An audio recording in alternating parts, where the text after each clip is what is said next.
우리 성경 말씀 요한계시록 1장 7절 말씀을 제가 읽도록 하겠습니다. 볼지어다 그가 구름을 타고 오시리라. 각 사람의 눈이 그를 보겠고 그를 찌른 자들도 볼 것이요 땅에 있는 모든 족속이 그로 말미암아 애곡하리니 그러하리라. 아멘. 성경 핸드북으로 가장 많은 판매 부수를 가지고 있는 헬리 미어즈 성경 핸드북의 저자 우리 헬리 미어즈 여사가 성경 66권의 주제는 예수 그리스도다 라고 하는 것들을 강조하면서 66권 각 책의 제목을 예수 그리스도는 어떤 분이라는 것을 명제로 세웠어요. 그래서 창세기는 예수 그리스도는 창조주 하나님이시다. 이사야서는 예수 그리스도는 메시아이시다. 또 요한복음은 예수 그리스도는 하나님의 아들이시다. 또 사도행전은 예수 그리스도는 살아계신 주님이시다. 이렇게 얘기했어요. 근데 이 요한계시록은 어떻게 헬렌 미어 저자가 주제를 잡았는가 하면 예수 그리스도는 승리하신, 우리를 위하여 승리하신 주님이시다. 여러분, 헬렌 미어 저자는 이 요한계시록을 읽고 이 본문을 설명해 나가면서 가장 핵심적인 부분이 뭐냐? 예수 그리스도는 승리하신 분이라는 것을 우리에게 강조해 주고 있어요. 그런데 의외로 이 승리와 엉뚱한 사고방식을 우리 그리스도인들이 가지고 있다는 거죠. 요한계시록에 대한 오해, 편견이라고 할 수가 있어요. 그 첫 번째는 여러분 잘 알다시피 계시록에는 심판과 저주가 가득 차 있는 무시무시한 공포의 책이다. 이런 선입관이 있는 거죠. 실제로는 한 번도 접해보지 않으면서도 그냥 단순히 한번 읽어나가면서 느꼈던 감정들이에요. 그러니까 공포심과 어떤 종교적인 절망감, 나는 이런 삶을 극복해 나갈 수가 없어. 계시록은 나에게 두려움과 절망, 심판의 책이라고 하는 인식이에요. 그래서 접근하지 않는 거죠. 두 번째 오해는 뭐냐? 책이 읽어보니까 너무 어렵다. 해석하기가 난해하고 상징물이 너무 많아서 무엇을 의미하고 있는지를 파악을 할 수가 없다는 거예요. 그러니까 상징이라 어려운 단어라든가 또 많은 숫자가 나오잖아요. 그러니까 언급되기 설명하는 것 자체가 이건 굉장히 혼란스럽고 나를 좀 무질서하게 만드는 것 같아요. 이건 공부하기, 스터디하기가 좀 어려워 라고 하는 또 두 번째 편견이에요.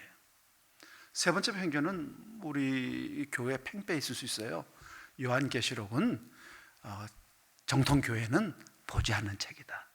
이건 이단들이 보는 책, 아니면 허풍쟁이 부흥사, 리통, 엉터리 목사들이 보는 책이다. 이렇게 인식을 하는 거예요. 그래서 요한계시록이 이단의 전유물이 되어버리고 정통교회나 우리 기독교회들이 이 말씀에 대해서는 너무 멀찍이 떨어져 있고 한 번도 제대로 1장서부터 22장까지를 공부하고 연구하고 상고하고 묵상한 그런 경험들을 거의 안 가지고 있다는 것, 이게 참 아픔이죠.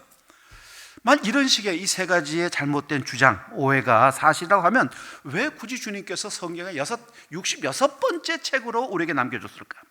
왜 신약 성경의 제일 끝책으로 넣어놨을까라고 하는 합리적인 의심을 갖게 되는 거예요. 볼 수 없는 것, 이해할 수 없는 것, 설득될 수 없는 말씀인데 왜 성경 제일 마지막에 집어넣어놨냐? 그렇다면 이 세 가지 편견은 그야말로 오해고 이해 부족이지 그들의 주장이 옳을 수 없다는 것이죠. 자, 그러면 우리가 요한계시록을 왜 공부하는가? 그 공부하는 이유를 설명을 하면 앞으로 우리가 말씀을 보면서 더 쉽게 요한계시록을 친근미 있게 접근하지 않겠나 생각을 해요. 그 첫 번째가 창세기는 시작의 책이라고 하면 요한계시록은 완성의 책이다라는 것이죠. 우리가 계시록을 보면서 이제 성경을 완전히 정리하게 됩니다. 그 예언의 성취까지 다 나타나니까. 그래서 창세기가 인간 구속사의 서막이라고 하면 이 계시록은 결정판이다, 완결판이라는 것이죠. 그래서 요한계시록은 성경의 클라이막스, 절정이다.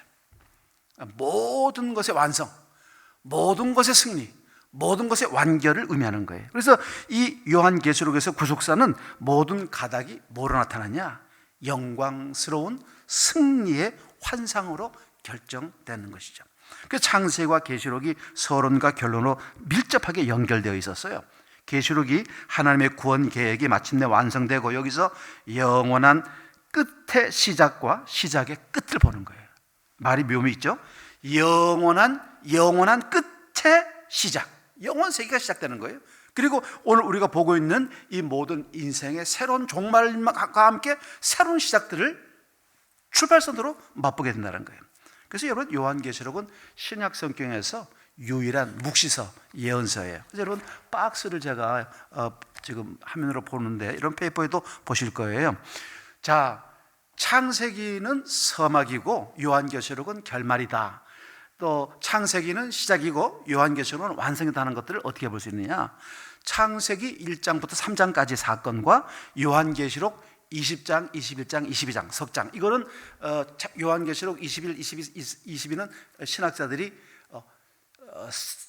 새 창조, 새 예루살렘, 하나님의 새로운 나라, 또 완성된 영원한 도성, 또 새 예루살렘, 이렇게 묘사해서 타락으로부터 완성이 어떻게 구성되는가를 세분하게 나눴어요. 자, 창세기에서는 하나님이 창세기 1장 1절에 나오는데 요한계시록도 역시 하나님이 중심이죠. 1장, 계시록 1장 1절에 하나님이 나오시고요. 창세기는 처음 하늘과 땅이 있다고 하면 요한계시록은 마지막 하늘과 땅이 있고, 처음의 안식이 창세기에 나오면 여기는 마지막 안식이 시작되고, 창세기에서는 인간의 범죄로 낙원을 잃어버렸어요. 근데 요한계시록은 낙원을 회복하는 거예요. 생명나무와 강이 창세기에 있었지만은 그 생명나무와 강을 다시 요한계시록에서 우리의 것으로 이제 소유하게 되는 것이고, 남편과 아내의 아담과 하와의 창조를 통한 실패작이었지만 이제는 우리가 어린 양과 신부, 예수 그리스도의 우리가 신부로서 새로운 관계를 갖게 되는 것이죠. 자, 창세기에서 사단의 승리에서 인간이 죽음을 받아들이고 범죄함으로 말미암아 하나님과의 관계가 단절되고, 자인과의 관계가 단절되고, 사람과의 관계가 단절되고, 자와의 관계가 단절되는 거예요. 네 가지 관계가 단절되죠. 그런데 여기 계시록은 그 사단의 승리를 뭐로요? 완전히 패퇴시켜서 사단이 패배하는 겁니다. 그래서 창세기 1장, 2장, 3장에서는 약속, 행위 언약이라고 그래요. 이래이래 하면 이렇게 될 것이다. 행동을 통한 약속을 하는데, 너 이 선악을 알게 하는 나무를 먹으면 죽는다 라고 하는 심판이 선언됐지만, 요한계시록은 이제 이 적의 세력에 배후에 있는 사단을 완전히 멸망시키고 패퇴시키는 심판을 집행하는 것이 계시록에 나와요. 그래서 창세기에서는 하나님의 얼굴이 감춰지지만 이제는 우리가 하나님의 얼굴을 보게 되고 같은 장막이 있는 것이죠. 또 창세기에서는 저주가 선포되고 인간에게 죽음이라고 하는 저주가 찾아왔어요. 근데 이제는 요한계시록은 저주가 제거됩니다. 죽음이라고 하는 존재가 사라져요. 그 단어가 없어지는 거예요. 그것이 무엇인지도 모르는 시대가 온 거죠. 창세기는 문이 닫혔어요. 요한계시록은 문이 열립니다. 죽음이 모든 인간을 덮쳐버렸어요. 이제는 영원 불멸의 창조된 인간들이 인간 범죄로 말미암아 죽음이 들어왔잖아요. 이게 창세기예요. 죽음이 모든 인간을 덮쳤어. 그런데 이제는 요한계시록은 더 이상 죽음이 없다. 그래서 모든 얼굴이 창세기는 눈물로 뒤덮여요. 고통과 난관과 슬픔과 갈등과 해이와 허무 속에 인간의 삶이 시작되는 거예요. 그런데 요한계시록은 반대죠. 모든 눈물을 다 씻겨주신다고 했어요. 자, 밤과 함께 두려움의 시절이 오지만 계시록은 밤이었기 때문에 두려움도 없고, 생명나무로부터 추방된 창세기의 그 불쌍한 모습들 속에서 우리는 이제 생명나무에 대한 권리와 함께 같이 거하고, 지상낙원 에덴 동산에서 쫓겨났어요. 그러나 이제 우리는 천국, 도성, 하나님의 나라를 물려받게 된 거예요. 그 약속의 땅에 창세기에서 범죄함으로 인간이 추방당하면서 들어올 수 없도록 그룹 천사들이 막아섰어요. 그런데 이제는 그룹이 우리 그리스도인들을 웰컴, 환영하는 것이죠. 그래서 창세기 1장, 2장, 3장의 완성품이 뭐냐? 바로 요한계시록 20장, 21장, 22장, 이 완성품이라는 거예요. 그러니까 창세기 공부하고 그 공부의 결말이 어떻게 날까? 인간의 결말이 뭐냐? 죄의 결말이 뭐냐? 추방의 결말이 뭐냐? 라고 하는 것들은 어디가 해답이 있냐면 바로 요한계시록 20장부터 22장까지가 해답이 주어진다는 거예요. 그래서 창세기는 서론이고 요한계시록은 결론이다. 그렇기 때문에 성경 전체를 이해하기 위해서는 바로 반드시 요한계시록이 필요하다라는 것이에요. 두 번째는 참 이 불확실한 세상, 참 어렵고 힘든 이 코로나 전국도 물론이지만은 코로나가 없어도 우리의 삶은 참 고단하죠. 이 불확실한 세상에서 성도들에게 희망과 용기를 주기 위해서 요한계시록이 기록이 되었어요. 여러분, 요한계시록에 나오는 많은 심판들이 있지만 이 심판들은 명심하셔야 돼요. 그리스도인들을 위한 심판이 아니에요. 우리가 이 성경을 읽으면서 우리가 거기 대상으로 그 칼날 앞에 선 불안함을 가질 필요가 없다는 거예요.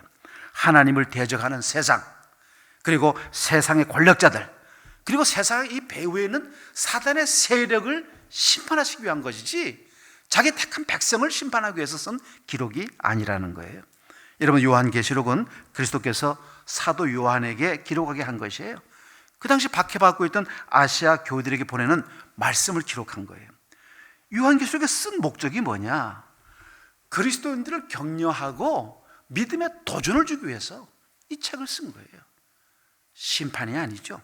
그래서 요한계시록은 두려움의 책이 아니라 소망과 용기와 위로와 격려를 받기 위해서 쓴 책이에요. 제가 다음 주에 말씀하겠지만 요한계시록을 공부하면서 공포감이 생기고 불안이 생긴다, 이거는 요한계시록 잘못 가르치는 목사의 책임이에요. 우리는 요한계시록을 보면서 위로받아야 되고 격려를 받아야 되고 용기를 얻어야 되고 믿음의 자극을 얻는다는 거예요. 여러분, 이스라엘 백성들이 출애굽할 때에 10가지 재앙이 애굽에 내렸잖아요. 그게 심판이었어요. 여러분, 애굽에 10가지 재앙이라고 하는 심판을 줬을 때 도리어 이스라엘 백성은 구원을 받았습니다. 애굽은 심판이고 그 땅이 심판인데 그 속에 있는 이스라엘은 심판이 아니에요. 구원을 받은 거죠. 이것을 우리가 기억해야 돼요. 뭡니까? 하나님의 택한 고센과 그 백성은 안전과 해방과 은혜를 누리는 거예요. 이게 바로 요한계시록에 쓴 목적이죠. 오늘 그리스도인들에게 용기와 희망을 주는 책. 세 번째, 요한계시록을 왜 썼냐? 결국 마지막이니까 재림신앙이에요. 주님이 다시 오심을 기다린, 사모하고 그 재림신앙을 사모하고 기다리고 굳세게 믿음을 가지라고 하는 의도에서 이 요한계시록을 쓴 겁니다. 여러분, 예수님의 제자들, 이 땅의 성도들에게 장차 없어져 버릴 것들을 위해 사는 삶이 얼마나 허무한 삶인가라는 걸 가르쳐 주는 거예요. 불로 땅에 다 녹아버려요. 집을 뭐 어마어마하게 잘 짓고 빌딩을 어마어마하게 잘 짓고 뭐 100년짜리 집을 짓는다고 하지만 다 쓸모없고요, 다 없어질 것이라는 거예요. 우리가 건물을 짓을 때 용도만큼 짓는 것이죠, 천년 만년 존재할 만한 가치 있는 삶은 이 땅에 없다는 거예요. 이 책은 우리로 하여금 임박한 멸망에 대해서 증가하면서 참 우리가 인내함으로 힘들고 어려운 세상 속에서 신앙에 배교하지 말고 끝까지 주님을 바라면서 인내하면서 주님의 재림을 기다리도록 격려해 주는 목적이 이 책이에요. 야, 힘들지? 어렵지? 화이팅 화이팅! 힘내! 주님을 바라보자! 곧 오시고 있어. 자, 참자. 이런 말을 하고 싶은 게 요한계시록의 메시지예요. 마지막 시대를 살아가는 그리스도인들에게 말씀을 잘 깨우쳐 줘가지고 믿음으로 승리하는 삶을 살도록 우리를 훈련시켜주는 책이 요한계시록입니다. 요한이 밤모섬에서 유배 생활을 하는 기간 동안에 이 요한계시록을 기록을 했는데, 유일하게 이 땅을 재창조하고 의로 다스릴 권세를 가진 부활하신 그리스도를 중심으로 해서 환상이라든가 상징들을 마련하고 소개를 해주고 있어요. 이건 뭐냐? 수수께끼를 풀려고 하는 게 아니고요, 우리가 재림신앙에 대한 기대감을 이런 상징들을 통해서 확신시켜 주려고 하는 의도가 담겨져 있는 거예요. 그러나 반면에 불신자들에게는 전혀 반대죠. 예수 그리스도를 배척하는 모든 사람들에게 임할 그 두려운 심판에 대한 엄중한 경고를 이 계시록에 담고 있는 거예요. 주님을 따르는 제자들에게는 희망과 주님의 재림에 대한 비전과 믿음과 확신을 주는 반면에 믿음 없는 불신자들에게는 경고를 주고 있는 거예요. 빨간불을 계속 켜주고 있는 거예요. 돌아오라고. 그래서 재림 신앙을 굳세게 하기 위해서 요한계시록을 쓰고 종말론적 삶. 여러분 우리가 제자 훈련할 때 제자 훈련의 목표, 이건 일반적인 거예요. 성경 중심적인 삶을 살도록 가르쳐라. 성경 중심적인 삶. 이게 참 중요하겠죠. 그 다음에는 헌신적인 삶을 살도록 가르쳐라. 말로만 믿는 것이 아니라 삶으로, 마음으로 온 마음 다해 주님 앞에 자신을 바치는 삶을 살아라. 그래서 성경 중심적인 삶, 헌신적인 삶, 그 다음에 뭐냐면 공동체 중심적인 삶을 살아라. 개인이 독불장군처럼, 람보처럼, 슈퍼맨이나 슈퍼우먼처럼 그런 삶은 성경적인 삶이 아니다. 공동체, 우리가 가족, 우리 초장, 우리 한제 채플이라고 하는 공동체, 교회, 우리 JDM, 이런 공동체 중심적, 뭔가 공동체에 자신을 기여하고 섬겨서 궁극적으로 하나님의 나라를 세우는 삶을 살라는 거예요. 그리고 여기 네 번째는 뭐냐면 영향력 있는 삶을 살라는 거예요. 영향력은 뭐냐? 사람에게 그리스도의 삶의 선한 것들을 보여주는 삶을 살라는 거예요. 이게 말하면 너희는 세상에 빛이 되라가 아니라 넌 빛이야, 넌 소금이야. 그러니까 빛 되고 소금 되라고 하는 영향력. 이건 다른 말로 하면 JDM에서 말하는 대로 하면 리더십, 좋은 리더십을 가진 사람이 되라는 거예요.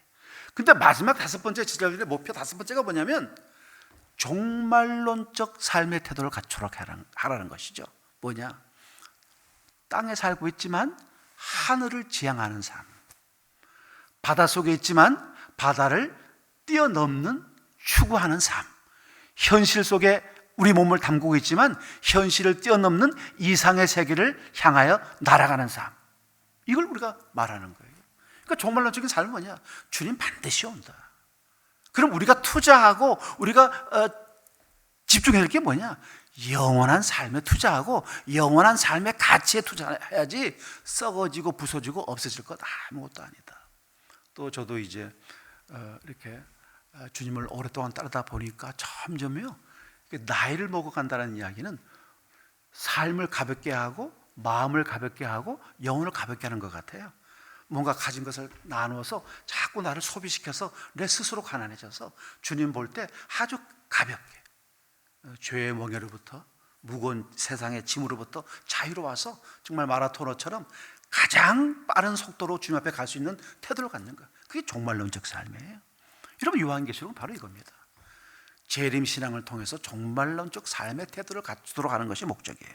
네 번째는 여러분 네 번째 책은 이렇게 돼 있어요. 제가 쓴 거는 세 가지의 시각, 관점을 갖게 하겠다라고 했어요. 그래서 첫 번째는 뭘 얘기했냐면 하나님이 어떠신 분이냐, 우리의 경배와 찬양을 받으시기에 합당하신 그 하나님이 어떤 분인지를 우리는 요한계시록을 통해서 더 많이 알게 되고 하나님을 경배하고 찬양한 일에 집중하게 될 것이다.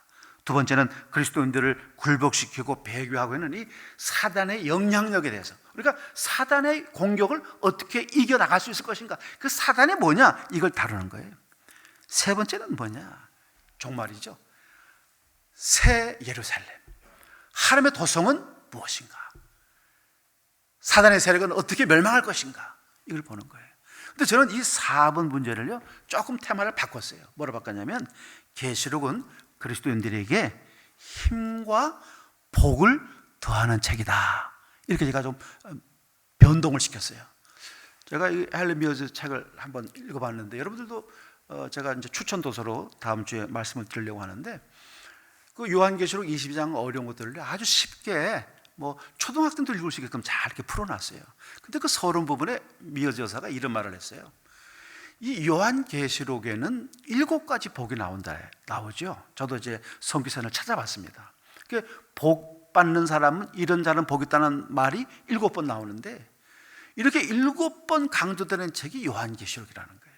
그러면서 주님이 핍박받는 소아시아의 그리스도인들을 격려하시기 위해서 21세기를 살고 있는 우리 그리스도인들을 격려하기 위해서 복을 강한 어조로 이야기하고 있다는 것이죠.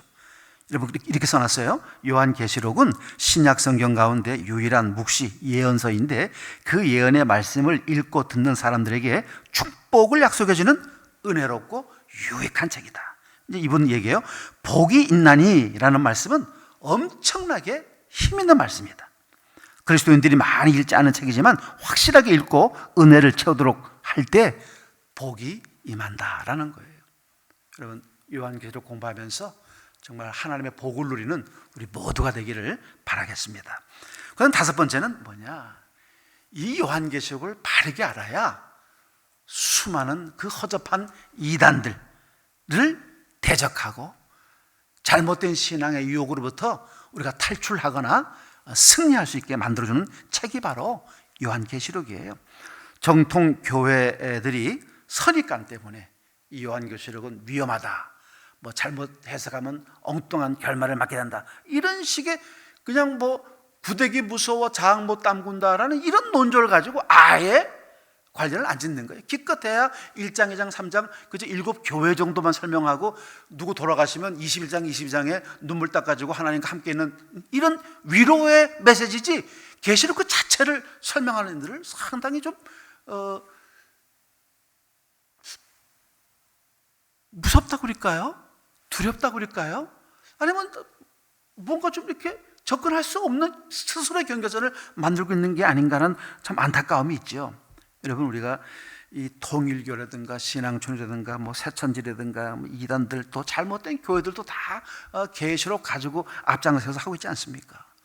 상징으로 사용한 숫자가 많아요. 뭐 분수가 나오는데 이 분수라는 거는 이제 불완전성을 드러내는 것이고요. 4가 나와요. 이건 땅을 드러내는 것이고, 5는 징벌, 6은 악, 7은 하나님 또는 하늘을 드러내고요. 10이나 12는 완전성을 나타내는 말이에요. 그러니까 이 상징이나 환상이나 숫자나 이런 거 다 설명하는 원칙이 있어요. 그러니까 막 임으로 집어넣는 게 아니라 다른 성경과 다 관련된 규칙이 있어요. 해석하는. 그러니까 이걸 가지고 있으면 위험하지 않습니다. 그래서 이 생명과 은혜와 축복의 방법론이 아니라 성경 해석의 원칙을 잘 준수하게 되면 어려운 문제가 없어요. 같이 공부할 텐데, 그래서 무수한 방법과 계책들이 거짓 선지자들, 이단들이 왜곡된 선생들에 의해서 설명되어지고 그럴싸하게 우리에게 전달되어지지만, 여러분, 계시록은 예수님을 향한 충성과 용기와 믿음, 또 환난과 핍박을 뚫고 천국에 입성하고 있는 교과서예요. 신앙 교과서. 그래서 요한계시록은 바르게만 배우면 이단들 퇴치하고 잘못된 교회나 잘못된 신앙을 박멸하는 아주 좋은 바이러스, 아주 좋은 바이러스, 좋은 교과서, 좋은 양서 역할을 해주는 것이죠. 자, 여섯 번째, 요한계시록은 우리에게 믿음의 분투가 필요하고. 이 말은 뭐냐? 여러분, 우리가 벌써 이렇게 코로나 사태가 1년이 넘어가니까 다 루즈해졌어요.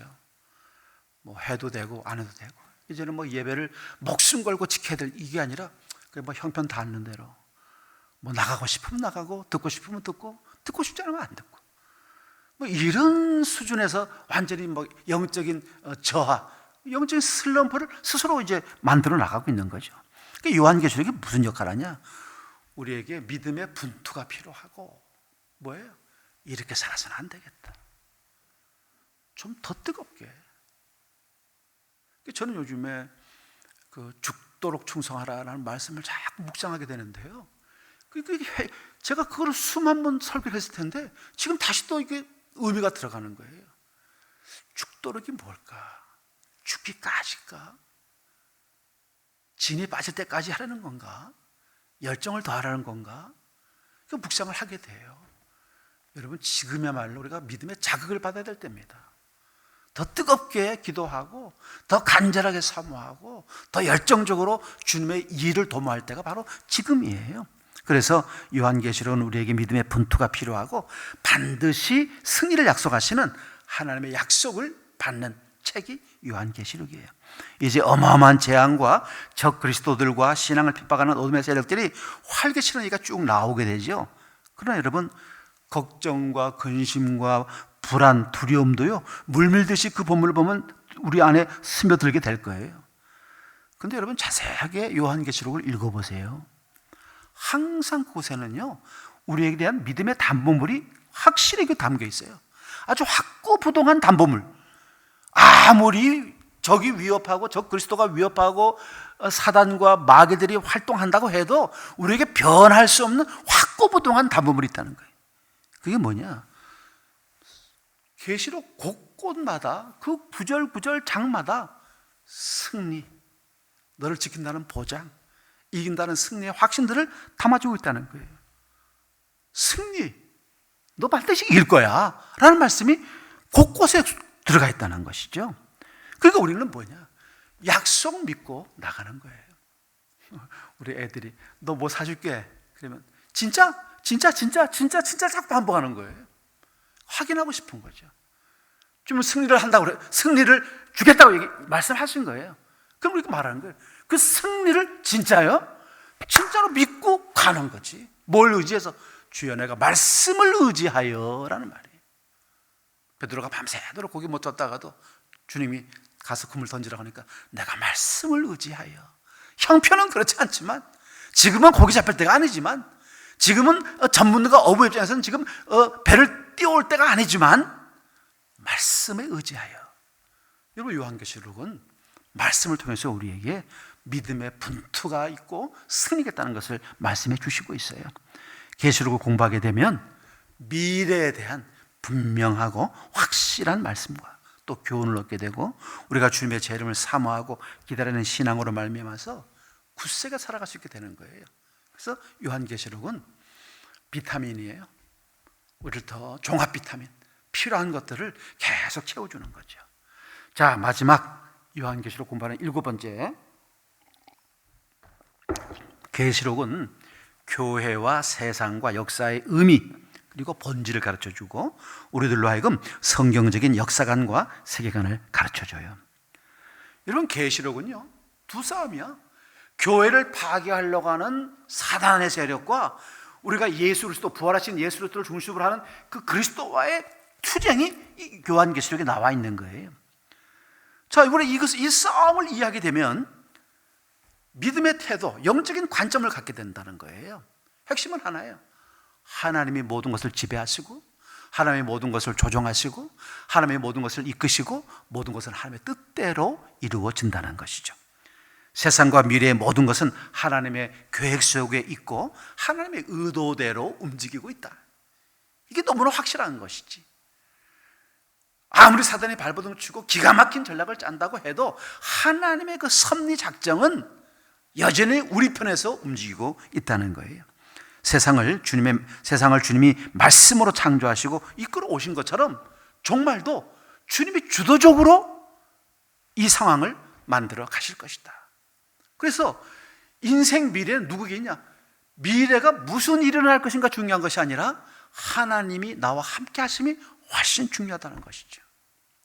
찰스 스펄전이 마태복음 28장 19절 20절 말씀, 그러면 너희는 가서 모든 족속으로 제자를 삼아라고 해서 제자도의 명령하신 다음에 볼지어다 내가 세상 끝날까지 너희와 항상 함께 있을 것이다. 그러면서 스펄전이 이렇게 설교하는 거예요. 여러분, 우리 주님이 항상 우리와 함께 하실 것입니다. 예배가 다 끝나고 나는데 어떤 자매가 목사님한테 인사를 하시면서 그러는 거예요. 목사님, 주님이 우리와 항상 함께 하실 것이 아닙니다. 네? 지금 우리와 지금도 함께 계시고 있어요. 이미 함께 계시고 있습니다. 찰스 스펄전이 그 자매 여성도의 말에 큰 감동을 받았다는 거예요. 그래, 하나님이 앞으로 있을 것이 아니지. 과거도 나와 같이 계셨고 지금도 나와 같이 계시고 그리고 또 앞으로도 나와 같이 하실 것이라는 것이죠. 그러니까 우리가 크리스찬의 세계관은 뭐냐? 하나님의 창조 섭리로 이끄시고 있다는 걸 믿는 거예요. 정치가가 누가 되고 정권을 누가 맡고가 중요한 게 아니라 하나님께서 당신의 섭리로 예정하신 뜻대로 이끌어 가신다. 그게 뭐냐? 우리에게 승리를, 완전한 구원을 약속해 주신다는 것이죠. 그래서 요한계시록은 하나님의 구원 계획이 마침내 완성되고 하나님의 거룩하신 이름이 모든 창조물 앞에서 영광을 받게 될 것이다 라는 것으로 끝을 맺습니다. 그래서 우리가 인생을 살아가면서 하나님에게 전적으로 의뢰함, 내 자신을 맡김이라고 하는 개념이 요한계시록에서 너무 분명하게 살아나는 거예요. 세상의 복잡단단한 역사 속에서 여전히 하나님의 역사는 하나님 중심으로 새 예루살렘을 향해서 나가고 있다는 것, 여러분 이걸 믿으시면서 승리하신 예수 그리스도를 바라보는 우리 모두가 되기를 바라겠습니다. 오늘 이제 성경 공부 요한계시록을 왜 공부해야 되는가라는 이유를 달았는데, 또 이렇게 제가 끝나게 되면 너무 섭섭하니까 숙제, 그 페이퍼에 보이죠? 첫 번째, 요한계시록을 이번 한 주간 동안이에요. 3번 통독합시다. 그래서 1장부터 22장까지를요 단숨에 통독하는 거예요. 중간에 끊지 말고 그러는 거를 3번 해보시고요. 가능하시면 여러분 우리 식구들 샀죠? 메시지, 유진 피터슨의 메시지, 이것도 꼭 한번 읽어보시면 굉장히 도움이 돼요. 그래서 개역 개정판 3번 읽고 메시지 한번 읽으시든지, 난 4번 못 읽어 이러면 개역 개정판 2번 읽고 메시지 한 번 읽어서 하여튼 3번을 통독을 하시라는 것, 이게 숙제고요. 두 번째는 제가 첫 시간에 박스 보여줬죠? 창세기 1장, 2장, 3장의 내용하고 요한계시록 22장 내용을 비교해서 서막과 완성을 했는데, 그걸 한번 좀 찾아보면서 또 다시 좀 복습하는 것처럼 한번 하면 좋겠다라는 것이고, 그 다음에 페이퍼를 또 하나 여러분 따라줬어요. 그게 뭐냐면 요한계시록을 읽어나가는 법. 요한계시록을 어떻게 읽느냐라는 읽는 방법으로 다 제가 써놨어요. 그래서 그것도 한번 미리 예습을 하시면 훨씬 좋은 시간이 되고요. 가능하면 오늘 여러분들 태도 봐서 요한계시록 시험도 한번 대회 끝나고 난 다음에 바로 봐서 60점 미만은 집에 못 가고 나머지 공부하고 60점 이상만 가게 하는 그런 것도 한번 해보면 좋을 것 같아요. 농담 같죠? 네. 자, 기도하겠습니다. 하나님 아버지, 첫 발을 내딛습니다. 요한계시록 안으로 뛰어들어갑니다. 기대와 흥분, 영적인 도전과 감동, 그리고 하나님 믿음에 대한 자신을 돌아보는 각성과 분투, 무엇보다 주님을 깊게 의지함으로 아멘 주 예수여 어서 오시옵소서 간절히 소망하는 믿음의 확신을 갖는 우리 공동체가 되게 하여 주시옵소서. 하나님, 주님 오시는 그때까지 이 계시록의 말씀을 붙잡고 승리하는 우리 모든 가족이 되기를 원하옵고 예수 그리스도의 이름으로 기도합니다. 아멘.